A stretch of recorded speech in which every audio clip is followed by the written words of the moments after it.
Today, I want to point out some recap, I guess you could say, of the recidivism discussions I've had with people both online and outside of the channel that I'm running here, um, because those rates are highly deceptive and relatively useless um, as a matter of form. And I'm going to explain that in several ways here, but I'll be relying on information in part from a number of studies I've read, but also this amazing recent study, the sexual recidivism rate, a meta-analysis of 468 studies out of Canada and out of the United States.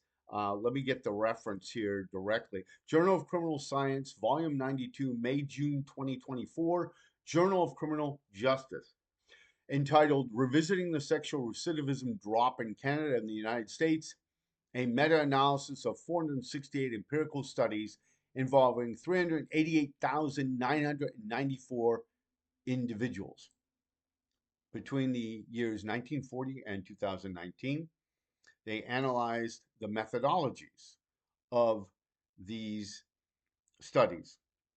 They concluded that at least since the 1970s, even when accounting for different methodologies and different ways recidivism was calculated, there was still between a 45 and 60% drop in recidivism rates here in North America. Now, they do not, as I recall, account for the disparity between Canada and the United States. That's true. I don't recall reading that. But as the United States has roughly, I don't know, what is it, 250 times the population of Canada or something like that. It seems likely most of it's down here. Whatever it is, um, it's still important to take on the concept of recidivism. So let's look at what influences some of these figures. Well, number one, recidivism is, um, and any methodologies about recidivism is informed by how they define the terms. So first of all, how do they define recidivism? What's it look like? Are they talking about, and of course, we're talking about sexual recidivism here, so let's focus on that. So, first of all, if there is a primary offense, let's say armed robbery, and a secondary offense, recidivism, it goes under armed robbery a lot of times. However, if certain individuals want to make sexual offense their particular bugaboo, they will count that in the sexual recidivism rate category, even though the primary issue was with armed robbery. So of course, when it works in their favor, they'll use the bottom tier number instead of the top tier number to make their point. The public may say, "Well, it makes no difference to me." Well, it may not, but that's just only one factor. We don't know again what sexual recidivism refers to. Does it refer to consensual sex between older minors? We know in the Romeo and Juliet cases here, the police do wait until teens now turn 18, and then they go after the older one, claiming sexual exploitation and even child pornography. So, what are we really talking about when we say sexual abuse or sexual recidivism? This is an area I point out repeatedly, and certain individuals do not want to hear it.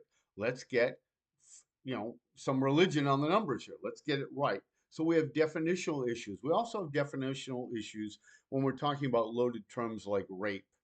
I pointed out before that in Kentucky, for example, third degree rape, if I remember talking to somebody clearly who was convicted of it, means consensual sex with a minor. Now, before we even get into whether minors can consent as a matter of law or as a matter of fact, if you are 24 and you have sex with a 16-year-old person, that is illegal, of course, according to the law. You can argue whether it should be or not, but in that case, it is, in fact, under certain jurisdictions called rape. And of course, the public is deeply ingrained in the notion that rape is a violent sexual assault. rendering the other person powerless, uh, leaning on their psyche and their person and their, affecting them in all manner of ways. And nobody is making light of that. But it's important to understand that sometimes it isn't what the public thinks or has been trained to believe the loaded term implies. That's all I'm saying. Okay. So when you're looking at these things and you see these words, ask yourself, what do they really mean here? What are they meaning? How much danger really is involved if a 17-year-old has recently turned 18 years old and he has been having relations with his 16-year-old friend? Okay, girlfriend, boyfriend, whatever. All right. Under the law, of course, that is illegal, and you'll hear people like John and VA arguing that that's abuse, that is not consensual because under the law, minors can't consent. And that's certainly true. They can't consent. But what they can do factually is consent, because we have people who are adults running around all over the place who have consented to having sex with, um, when they were children, when they were young adults, when they were adolescents, and they didn't necessarily feel abused throughout all of human history. So again, we have to get those terms straight too. We have to know what we're talking about. We have to know what group we're talking about. As an aside, I was talking to a young woman who's Colombian today. She is 24. I asked her how old her parents were, and without getting into the whole conversation that initially had nothing to do with this, she told me her father was 32 and her mother was 16. I looked at her and I said, "Do you realize in the United States he would be up on a boatload of charges? Child abuse, child endangerment, child predation, child pornography, everything. And that includes even if they might have married." So it's very, very interesting that, her jaw dropped, by the way, on that. She was quite surprised at that because remember, in this country, we used to have that as well. So again, when we're talking about a meta-analysis that goes back to 1940 and stuff, we might want to consider some of these factors that go into such an analysis. Okay, what do we talk about when we talk about meta-analysis? Which meta, of course, means a wide range of studies over a broad swath of both time, duration, and of quality, as well as methodology. And what we find is that when you distill it down, it said recent data suggests that there's no more than about a 6% of perpetrators, however you define them, are recidivist. 6%. Now, I've heard from people say, oh my God, 6%, that's the worst thing in the world. Well, it's nothing to write home about, but it also, you should remember, that means 94% didn't. And again, when we talk about recidivism, we have to make sure that we're talking about sexual recidivism, not armed robbery, not a minor drug offense, not something like that, because depending on where your state is, if you did a drug offense, let's say you had methamphetamines within 1,500 feet of a school, that's a violent offense. So now that you had a sexual offense, that maybe you had sex with a young person when they were 16 and you were 19, and you had amphetamines within 1,500 feet of a school, and you are now a sexual recidivist. And that goes into the numbers. So it's just important to dig into them and know what we're really talking about, which comes around to this idea that really the numbers aren't all that helpful when you look at them in determining whether somebody's actually going to do something. Now, the study goes further and says that the when there's no predisposition early on to do a sexual offense and you have a sexual offense that you've been convicted of, the odds are very low that you will create another one. Somebody like me, for example, very, very low that that you would do it. And that makes sense. If you didn't do it the first time, but were caught up in a proactive sting, you're not going to do it a second time either. It's not in your nature to do that. That makes perfect sense. Okay. How we assign the risk again is the issue. How do we assign the risk? And the challenge of assignment of risk and communicating with the public, according to this study and others, is that the public has been trained to help reinforce the stigma against people who have been convicted of such offenses, who are recidivists, and to not pay much attention to the different methods under which these labels were assigned. So, you have a huge problem ahead of you, and the public tends to ignore this until, of course, it happens to you. When it happens to you, then you pay very careful attention to it. So that covers a little bit about recidivism rates, how important they are, talks about where violent, so-called violent offenders come into it. And just basically, I'd ask, people just pay very careful attention to all these facts and figures. Some studies have indicated too that having a registry and having a list of people in your neighborhood actually doesn't create this upward spiral as people claim, or this, I'm sorry, this downward spiral as people claim. In other words, having somebody's name like me on a list doesn't make you safer in any way. And yet there are other studies that suggest the opposite actually could happen in a particular geographic area. Uh, John in VA suggested a study in which that happened. I mentioned it briefly in Baltimore County that actually makes it go up, but you already have high crime rates there. And how are the numbers being calculated? That's the thing. Okay. Finally, many people who are caught up in these things have never been caught up before. And you are relying out there on what the police are saying, that these are dangerous people.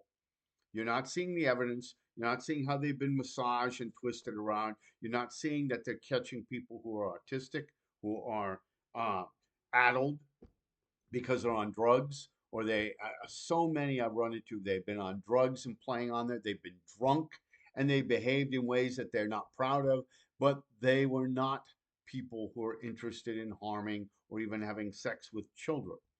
Okay. And that's the important thing to realize. And police don't want you to think very deeply about it because you might ask, as we've asked for, democratic policing. Please, let's see some guardrails on the proactive stings. Let's see you have probable cause to go on there, which means it's not a proactive sting. You actually have some reason. Or if you want to be proactive, you sit there and say nothing. Nothing. You don't lead the conversation. You don't begin the conversation with sex and do all the things that people do. And let's see what the numbers are then. Because if, as you claim, predation is everywhere, you just simply have to, drop a stick, with a string and no hook in there, and they'll grab onto it. You got 50, you pull out 15 pedophiles. Wonderful. Great. It should happen then, right? Why are you working so hard to massage the conversation to create a result if it's just so easy, like shooting fish in a barrel? Good question, right? Why don't we do that? Well, the answer is it's not so easy and it's not so clear, and the statistics are not very clear. If you think that this is difficult, you should see the stats that police have. They conflate all manner of things, all manner of human trafficking, all manner of prostitution, all manner of other crimes, and they repackage it and relabel it so that they can gin up their statistics. It's not the most honest business. But I hope that was helpful in getting some word out because it appears it's not quite as awful as people make it out to be. Again, that's not to say that if you're being harmed, you shouldn't report it to the police. That's not to say that if you really have been in a situation or a situation that's very bad, you shouldn't move into action and try to do something, but do it gingerly. Pay attention to what's going on and be careful because if you wait too long, sometimes the police may nail you as well in the midst of this. So it really is sticky business, and I don't want to leave you on an account that's kind of, ooky and wooky, but this is the system that we have right now. It's not all clear. And one thing is clear, there are lots of people who would never ever do something like that to harm any kind of child, and they're being netted anyway as child predators. And you need to be aware that this exists And what we really need is an open, honest, free conversation where we look at this honest statistics about this. And then, of course, we haven't gotten into even the vigilantes and the posers and the pretenders and those who violate the law, along with police and the vigilante groups that create this as well. Um, and that's a whole other kettle of fish that we would have to delve into. So with that, I'll sign off for today. This is Norman Michaelation, ICAC Unpacked. Please subscribe. Even if you don't like the content, you want to argue with me, that's fine. I do read all the comments. I do look at, if you cite something, I will look at it. And if there's something that it seems worthy, I'll point it out. If you want me to point something out, I've been known to do that. But don't simply just attack me and call me names because that's kind of intellectually lazy. Go to it, find out the facts. We all benefit when we talk honestly about these numbers. With that, I'm Norman Michaelation for this edition of ICAC Unpacked, the 17th day of October, 2024. Have a nice day.